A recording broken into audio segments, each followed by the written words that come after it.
Our gospel lesson is from Luke chapter 19, verses 28 through 40, and I'll be reading from the Common English Bible.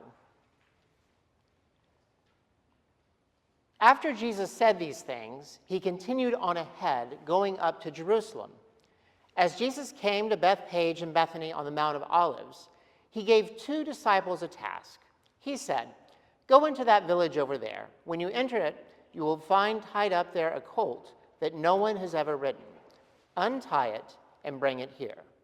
If anyone asks, 'Why are you untying it?' just say, 'Its master needs it.'" Those who had been sent found it exactly as he had said. As they were untying the colt, its owner said to them, "Why are you untying the colt?" They replied, "Its master needs it." They brought it to Jesus, threw their clothes on the colt, and lifted Jesus onto it. As Jesus rode along, they spread their clothes on the road. As Jesus approached the road leading down from the Mount of Olives, the whole throng of his disciples began rejoicing. They praised God with a loud voice because of all the mighty things that they had seen. They said, "Blessings on the King who comes in the name of the Lord, peace in heaven and glory in the highest heavens."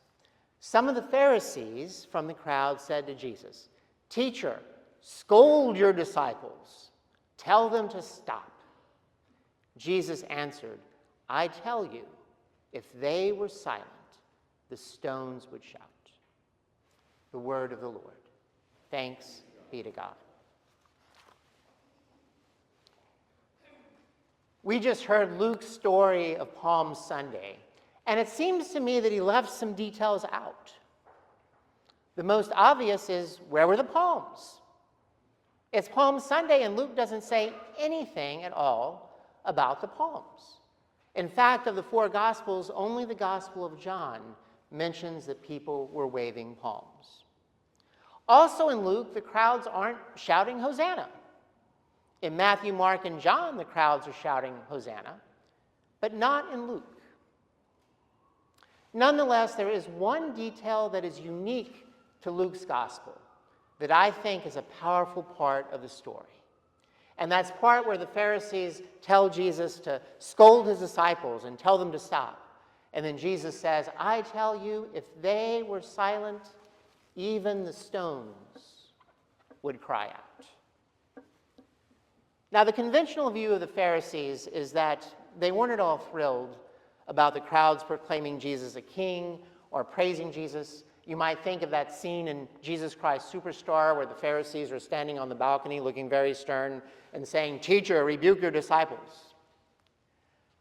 But there's another view of the Pharisees. And first of all, notice that they used a very respectful term. They said, "Teacher," or "Rabbi, ask your disciples to stop." It's not as if they were saying, "Hey, you, tell your disciples to shut up." No, it was, "Teacher, please tell your disciples to be quiet."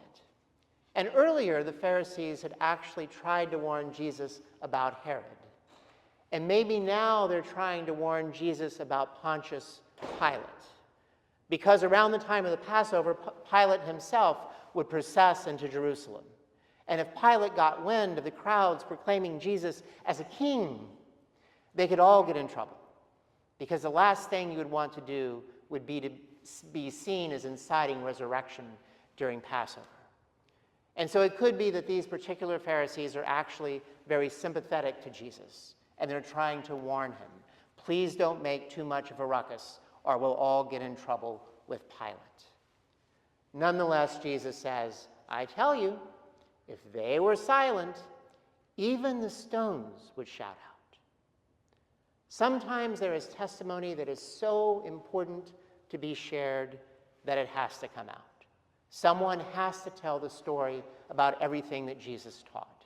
Someone has to tell the story about all the people that Jesus healed. Jesus has to tell the story about how he broke down barriers and invited all people to have table fellowship with him, how Jesus welcomed everyone. Someone has to tell that story, and if a person isn't telling that story, even the very stones would shout out. Creation has to celebrate.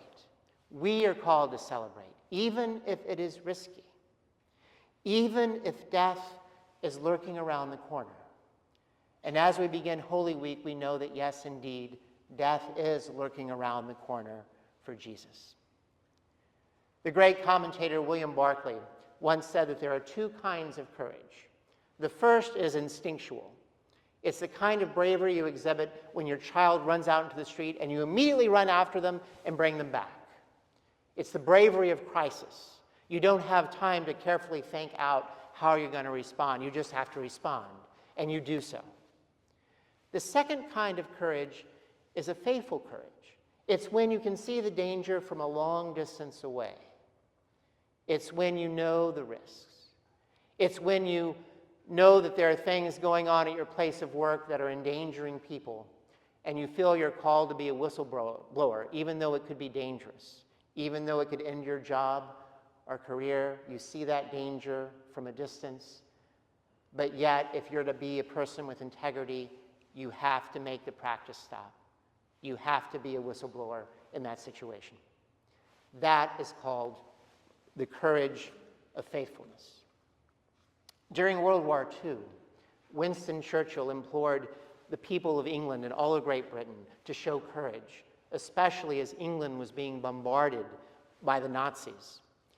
One such bombing raid took place in November of 1940, and it all but destroyed the medieval Cathedral of Coventry. They left the ruins, including the bell tower that was standing, and instead of razing the ruins and building a brand new cathedral, they decided to build the new cathedral next to the old ruins so that the ruins would continue to give testimony to what had happened during the war.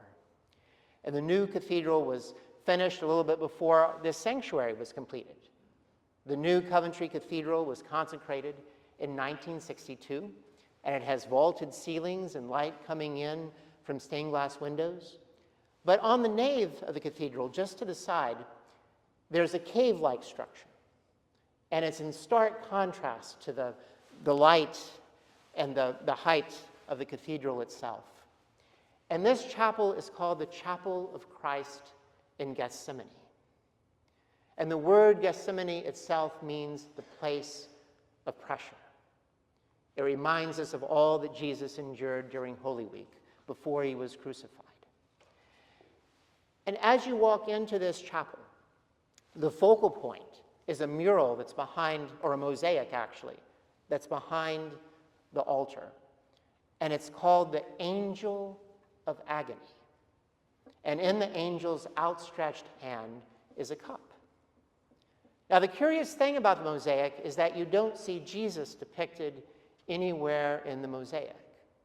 Instead, the angel is looking directly at the person who's looking at the mosaic. And so that can only mean that in this instance, the angel is not offering the cup to Jesus, that same cup that made Jesus cry, "Father, please, if it be your will, remove this cup from me. Nonetheless, let your will, but not my will, be done." But in this instance, the angel is staring right at us. That can only mean that the angel is offering the cup to us. That we are the ones that are going to have to take this cup to make a stand, even if it's risky. We're the ones who may have to go through something that we would have never chosen. But the good news is that even then, we don't bear the cup alone. Jesus goes with us. Jesus endured everything that we might endure in terms of pain and grief, and Jesus accompanies us on this journey. And I know that many of you are facing situations that call for courage. You may have just received a devastating medical diagnosis. You may be facing a tough situation in your family. And with everything going on in our country and in the world, many people believe that the times themselves call for courage. That cup is being offered to us, and it's a call for courage. If you need a stone this morning, with whatever it is that you might be facing, if you need a stone to remind you that even the stones are shouting glory to God, Even the stones are shouting that nothing can ever separate you from God's love. If you need a stone to be praising God in those moments when you don't feel like praising God. If you need a stone this morning, I invite you to come up to the communion table and to take a small stone and to have it as a reminder during the rest of the week. You can do so at the end of the sermon in just a moment, or you could wait until after worship and do it a little more privately. It's up to you. And if you choose not to take a stone, then I invite us all to have a couple of minutes of silent prayer as we think about those things that we have to face in our own lives that will call for courage. If you need a stone, I invite you to come forward and take a stone. And then afterwards, we'll announce the choir anthem. If you need a stone, please come forward.